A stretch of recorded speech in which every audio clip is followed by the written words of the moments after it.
Hello, this is Gary Hines with the Career Strategy Forum, and I'm coming to you on G-Town Radio, WGGT-LP 92.9 FM, and online at gtownradio.com.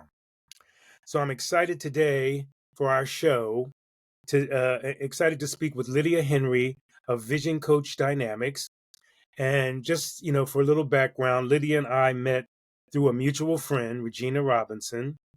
And she doesn't live in Germantown any longer, but her heart is still in the Germantown area. That's true. That's Is that true. true? Okay.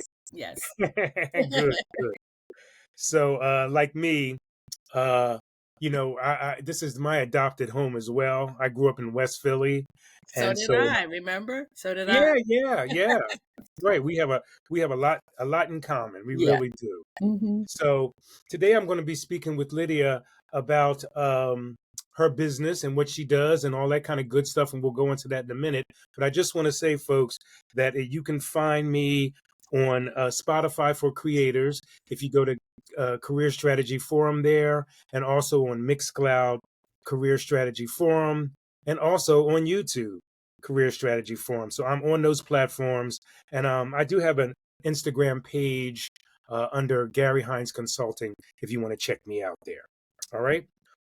So let's get started. Tell me, first of all, how you doing today? Oh, I'm wonderful. I'd be happier if the sun were out, but hey, whatever. I'm happy to be alive. Holidays are coming. I'm excited. I'm pumped, and I'm excited to be here to talk to you, actually. Very good. Very good. So, folks, this is a two-parter. And so we're going to do 30 minutes this week, and then we're going to come back and do another 30 minutes probably later in the year in early January. All right. So let's just jump right in. What drew you to executive coaching, and how did you start working with C-suite leaders? I have very close friends who've known me for a really, really long time, and they say, Lydia, you were always a coach. You didn't know that's what it was. Mm, And I have a very good friend who she said, I would always observe you because I was in the corporate world for a very long time. She said, I noticed that there were executives sitting in your office, like pouring their heart out. For one, because they trusted me that it wouldn't go anywhere else. And number two, they felt psychologically safe.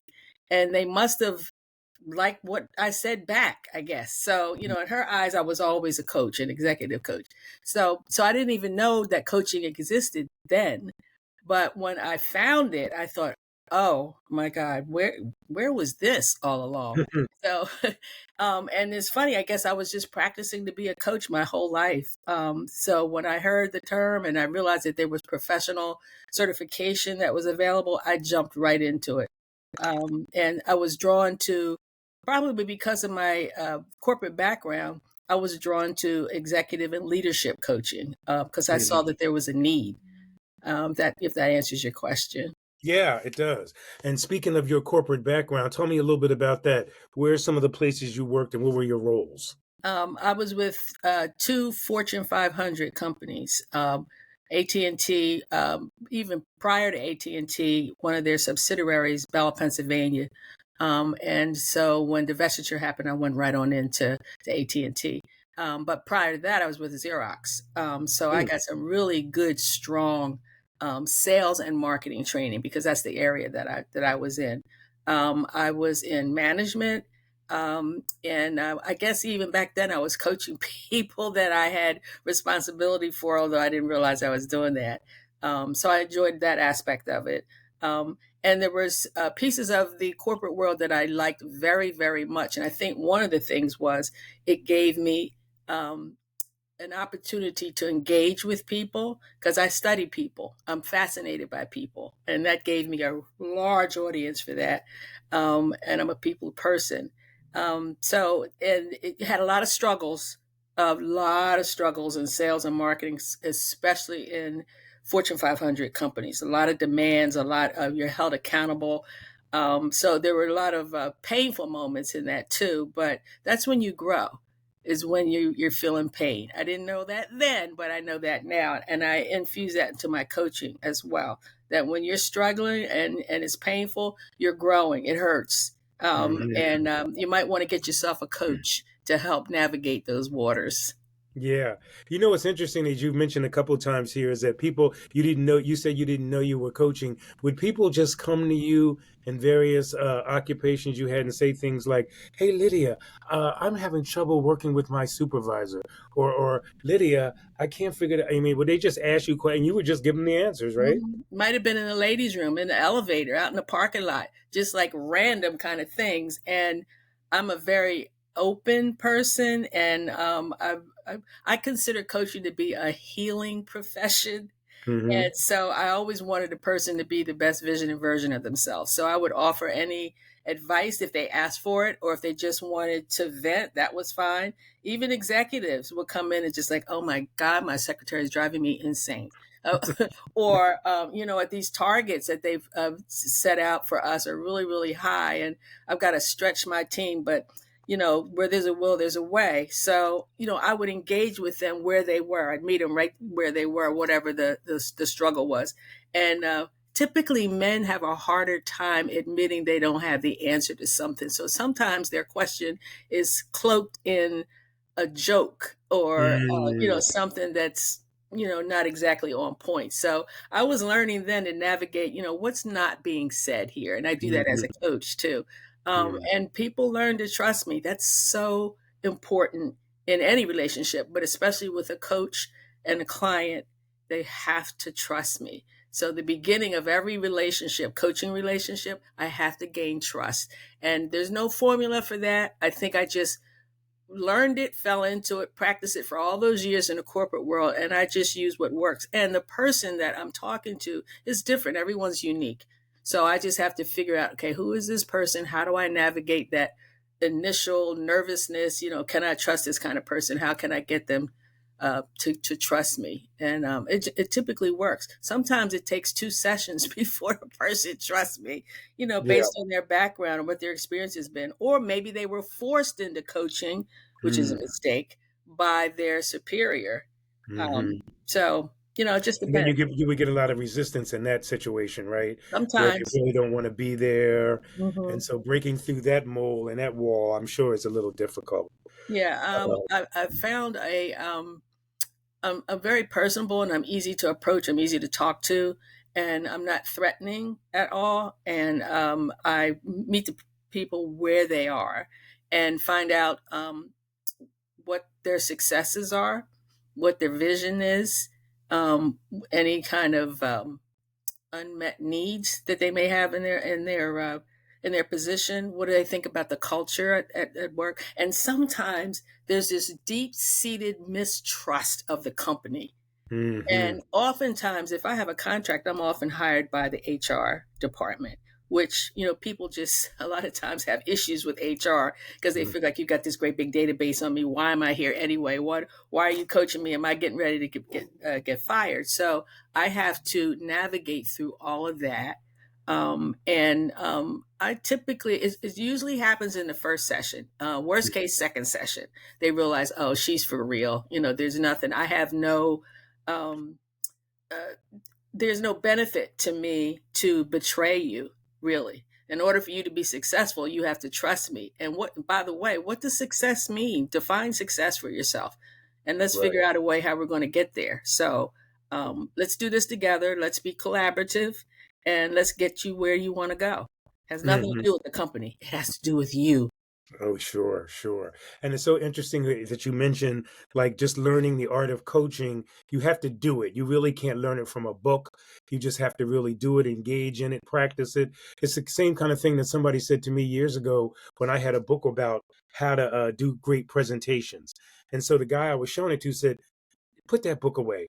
What you're going to have to do, Gary, is get up and do presentations. You just have to keep on doing them till you get good at it. And Record so it that, and critique yourself. yeah, yeah. Look in the mirror, talk to yourself, ask other people to, weigh in and things like that. So I think that's how the coaching world is as well. Yeah, So, and you know yeah. what I think is a good analogy is medicine.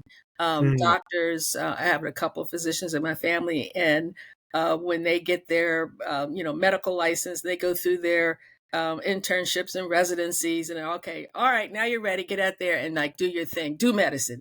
Well, it takes, that's why it's called a practice.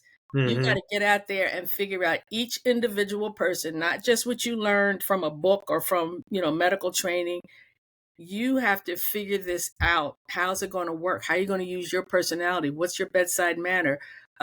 Start accumulating a database of information about people and maybe recognize patterns, but you don't know it all. You'll never know it all, ever. Mm-hmm. So it's the Right. same thing with coaches. I'll never know it all. And I actually learn something from everyone that I coach, bar none. And I've done thousands of people, Mm-hmm. and I've Mm-hmm. learned something from every single person. And I think they feel that from me. Like, this Yeah. is not a one-way thing. This is a collaborative process. We're going to learn from each other. And tell me where you want to go and define to me what success looks like for you. Yeah, and that's very good, and that kind of covers the second question I was going to ask you, and you just kind of described your coaching philosophy, so that's great, and so totally appreciate that. What do you think separates an effective leader from a merely competent one? Emotional intelligence. And Talk about that. I'll give you an example. Emotional intelligence has, up until now, been considered what they call a soft skill. And I would say Harvard and Gallup and all of the organizations out there that are known for doing research have come up with a conclusion after surveying leaders around the world. And they have come to the conclusion that the number one skill, and the HR departments feel this way too, for an effective leader is emotional intelligence, which is very different than the way it's been in the past. Hmm. They realize that emotional intelligence, not technical, because you can learn technical, you can go to school and you practice it, whatever. But emotional intelligence has to do with how well you know yourself and how you manage your emotions, how you manage and influence another person's emotions that you interact with, social awareness and relationship awareness and management. You need all four of those things to be an effective leader. I don't care how many widgets you sold or how many positions and titles you've had. At some point, you're going to hit a wall. It's and there's going to be resistance to you, and unless you have that self awareness, you're not going to realize where it's coming from, and it's always going to be somebody else's fault. Hmm. So if you want to be the best vision and version of yourself, you got to first start with yourself and figure that out. I would say the average leader who's not reached their highest potential, that's their biggest drawback. I think is not having emotional intelligence, which can be developed, but you have to Hmm. first, recognize, like, okay, I can be better no matter what your numbers say. I can be better. How can I be better? And how will that influence my team or people that I have influence over? How will they be different? How will it affect their performance? How will that affect our profitability?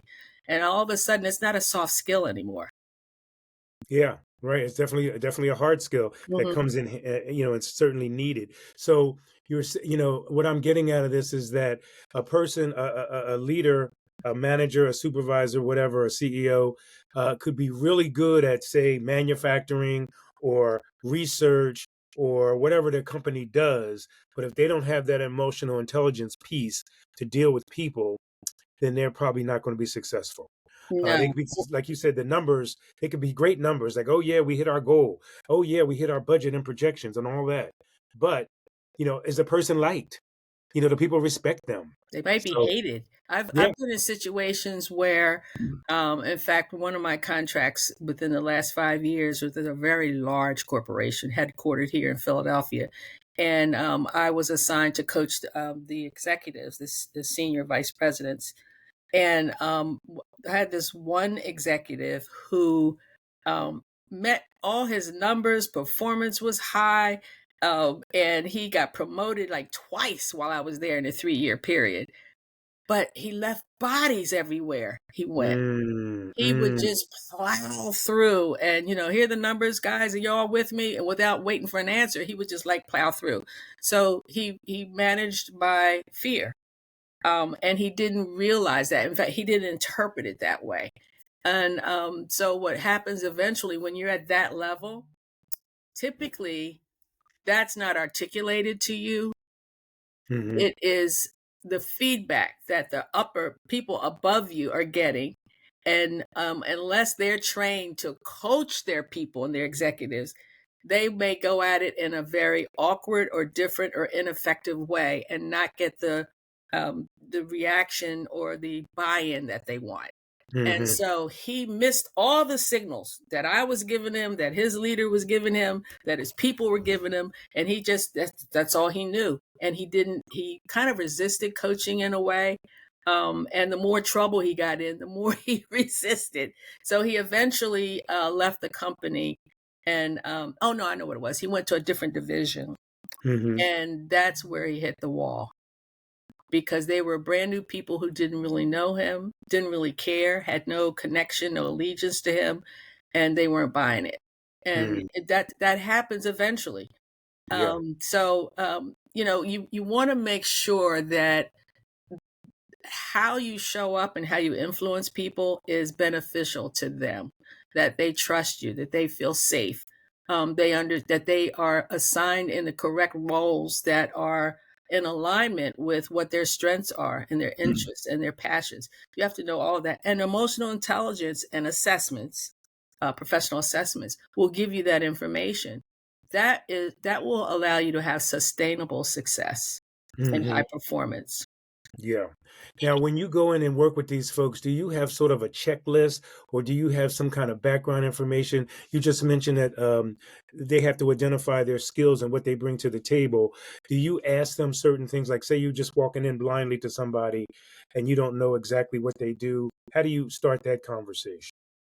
It depends on the situation, depends on the company, the contract, the culture, or it may just be a one-on-one person. So I try to get as much background as I possibly can, try to get inside their head before we even get started, because it will help to guide the conversation and it helps to gain trust even faster if I understand what's expected of them in their particular role, what the Mhm. challenges are, and then once we sit down and I have this general information, going on in my head, I'll find out, what is it that you enjoy about what you do?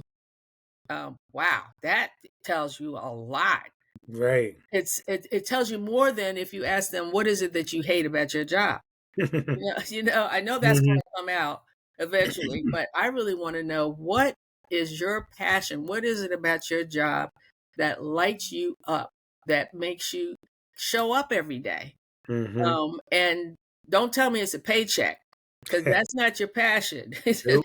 No, what's deep, deep, deep down inside? And if you've never thought about it, because I've had some people say, I don't know, it Mhm. pays the bills, whatever. I said, well, let's go deeper.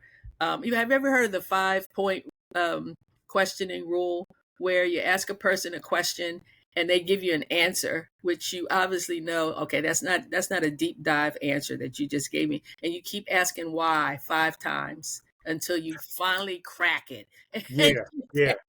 And you actually, I'm very much into self coaching. So when I Mhm. finish a contract or the amount of sessions that I'm supposed to have or you've agreed to, I want to know that you're able, first of all, that you're satisfied and we reached success that you indicated in the beginning, but also I want you to be able to coach yourself, because we're Mhm. not going to be together. I mean, you can always come Right. back, but I won't be there. So how can you have you learned how to coach yourself? Have you identified your triggers? Do you know when you're in trouble and how to spin out of it? Do you know how to lead people in an effective manner that makes them feel better about themselves and perform in a better way, even when you're not there anymore? What do people say about you when you're not there? Mhm. Yeah, that's key. That's definitely key information. Mhm. And we'll get to the AI piece in a minute, but what you kind of described when you said the deeper dive, and you say like why, and then Mhm. well, why did you do that? Like you keep going deeper and deeper to Mhm. get the real bottom line, and that's so interesting because I just did a survey with one of the organizations I'm working with, and they use AI as part of the survey. So when a Interesting. person answers a question, and it's like it's a yes or no question, or even if it's a brief answer, the AI will pop in and say, "So give me an example," or "Tell me why you said that." That's the It'll just why. That's the going why deeper and rule. deeper. Yeah. Yes. Yes, So and this by is. the way, since you mentioned that, in my training, and I've received 2 certifications in coaching. Coaches are not supposed to ask closed-ended questions. Hmm. They're supposed to be open-ended, which encourages the person to talk. So Exactly. AI has that built into them. Hmm. Like, okay, Hmm. they try to like brush me off. Okay, let me go deeper. Why? Why is Right, that right, right. But it's funny differently? because you've been doing what AI is doing now. You've been doing that in the past. So Exactly. you should have started AI. Then you'd be like so rich you wouldn't be on this top Exactly. No, podcast. I would do it anyway because I'd want to share my knowledge. Yes, yes, good, good, good. Okay, so we talked a lot about your style and your methodology of coaching. Let me see here. How do you help executives stay aligned with their values under pressure? So you've probably been in those situations where there's a deadline, there's a product or a service that has to happen, Yes. but I still got to be the executive. I still got to be the one in charge. How do you get them to stay aligned with their values under pressure? Um, Hopefully, we have established a relationship where you are open, this executive is open to seeing themselves through others' eyes, the people that they um, manage, the people that report to them, that they influence, and the people that they report to themselves. Hmm. And that includes vendors, any relationships at all, stakeholders, anybody. But they have to understand their own values and goals. And that's the thing that we talk about in the sessions. Like, who are you? Let's like drill down to who you really are at the core. What your passions are. What is it that offends you? What triggers you? And who do you become when you're triggered? And do your values change? Or how you come across? Are your values perceived as being different? Do you switch up on people? That kind of Hmm. thing. So we have Hmm. to identify early on, who are you really? Let's go deep in that. And it's easier with some people than others Yeah. to go Yeah. deep.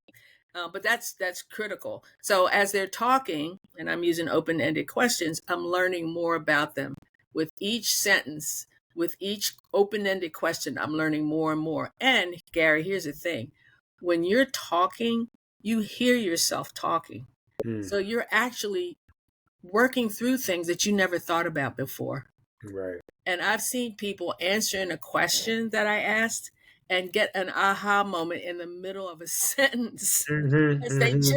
they just recognize something about themselves, or they just solved a problem, or they just answered their own question in the middle Yeah. of a sentence. So Wow. that's kind of like a bird's eye view of what a coach does. I want you Hmm. to get aha moments, and then I will, and it's something that AI can't do. It can't see your expression. Right. So, That's true. you just had an Not yet, anyway. yeah, not yet, not yet. There are people out there trying to make them as sentient as possible. So Hmm. we'll see what We'll happens. see what happens. Yeah, and it's interesting too that you mentioned like switching, sort of like we're keeping your values of who you are, but switching when you have to. And I remember years ago, I did a workshop on communications in the workplace, Oh, and we so talked important. about things Wow. like code switching. Now you've heard that term. Yes, yes, Okay. And I yes. remember getting the pushback from some of the students in the workshop that said to me, "Well, I'm not changing the way I speak to people, and I talk the way I am. I'm not going to change up for, firstly in front of some different, race of people. I'm going to be me." So how do you deal with, do you tell folks, I guess particularly people of color, do Absolutely. they have to learn this to Oh do this? yeah, yeah. Okay. If you don't know how to code switch, you're not going to make it. Hmm. Period. Right. And if a person says what you just described, I'll Hmm. use an analogy. Do you think about how you talk to your boys that you grew Hmm. up with? Do you Hmm. talk to Hmm. your parents the same way? Hmm. That's code switching. Oh yeah. You know Right. what's appropriate and what's not, and you know what's going to trigger people. You know what's going to make them feel comfortable, make them feel safe. Because if you don't think about that, the relationship won't be as much as it could be, and it might be damaged. So Hmm. take that into the professional world. You have to know who you're talking to and Yeah. how they receive your language, your tone, your body language, your communication style. And I'm not asking you as your coach to be phony. A Hmm. lot of people Right. would consider that being phony or not Hmm. real. I'm asking you to use a version of yourself that is appropriate for the moment, the Hmm. engagement, the communication. What Right. is appropriate at this particular point in time? Um, it's um, it's a survival skill, actually. Oh yeah. Yeah, Yeah. In today's world, right. yeah. If you get surrounded by some gang members somewhere, and you don't know exactly what they have in mind, I don't think you would want to talk to them the way you would talk in the corporate world, Right. Or to your boss. or to your boss, or to Hmm. your children, or Hmm. your Hmm. spouse, or your significant Right. other. You code switch all day. And people don't even realize they're doing it. Don't realize. So my job is to bring awareness, Mm-hmm. self-awareness Right. to Right. who you your truth. What is your truth? Hmm. And what can we uncover together in a collaborative process to make your truth work for you? Hmm. Hmm. Okay.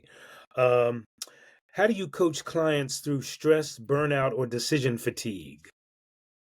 Um, well, as I said, it's sometimes a company will hire me because they recognize that the person's suffering and they care enough to hire a coach to help them through that. I've got to get through that trust thing because they're already scared that the company said, you need some coaching. So once we get through the trust thing, I also start out the same way. What is it that you like about what you do? What is it about this culture that you like? What is it about the company? What is it that you are most proud of in your career?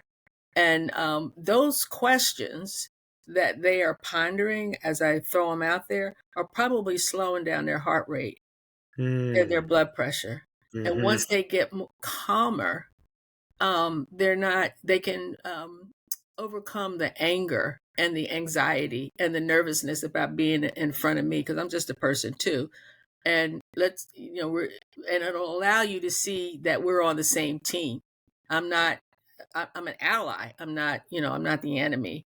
And let's and once we get to that, I always start out with the positive. I know that you are amazing at what you do. Tell me about that. Tell me about your wins. Tell me about and then, tell me about your struggles. And then we go to, so where do you see yourself in the future? What's your vision? Where, if you had a magic wand, where would you make yourself be? Doing what? Making how much? What part of the Hmm. country or the world? Okay, so Hmm. now you've got them not focused on the stress and the anxiety and the burnout, but they're focused on the thing that gives them purpose and passion, um, and it gives them insight into there's a possibility. It gives them hope, which humans need is hope. Oh yeah. So Yeah. once they see that, their heart rate has slowed down, and they're starting to see, wow, I'm kind of enjoying this. Hmm. And then I'll give them some things with their agreement that they might research in the time in between, the next session, that will, I guess, leverage that point that we just made, that feeling that you just got. We want to keep that on a high. So I'm going to give you some things to explore, research that will keep you on that high in the middle, and force you to ask yourself some questions, and do a self assessment as you're going through this process, doing the work in between sessions. And so when you show up next time, and by the way, coaches are not supposed to dictate what's going to happen in the next session. We Hmm. might think we know what's going to happen, but whatever is foremost on the client's mind, what they want to talk about, because something may have happened just before they, started the session, that's what I'm obliged to talk about. Now, I Yeah. might integrate some of the things that I've learned about you, and we will use that to develop your sense and awareness of yourself, and how to build a navigation system for yourself in stressful situations, in difficult conversations, giving feedback to people, being able to talk to your boss about a situation that you don't agree on, whatever it is. As I learn more about you, we will integrate that into a conversation that you can have that's not a confrontation. That's Hmm. not what you want. You want information, you want a dialogue, you want an engagement is what you want. So when they walk away from me, I'm hoping that they've absorbed some of that so that they can, navigate through life's landmines. Uh, There's plenty out there, aren't there? yes, there are. Well, could you give us some contact information? Are you looking? You okay with sharing some of your Oh, contact, like absolutely, your email absolutely. and all that? Okay, so go Yeah. ahead. Look me up on LinkedIn, Lydia Henry, Vision Coach Dynamics. So look me up on there, and that'll give you everything you ever wanted to know about me, what I've done, my qualifications, my philosophy, all those kinds of things. My website is visioncoachdynamics.com. I'm going to launch a new program called Future Leadership. And so they're upgrading my website. And if you need to call me or text me, 484-324-8044. Well, thank you, and we'll see you in a little bit.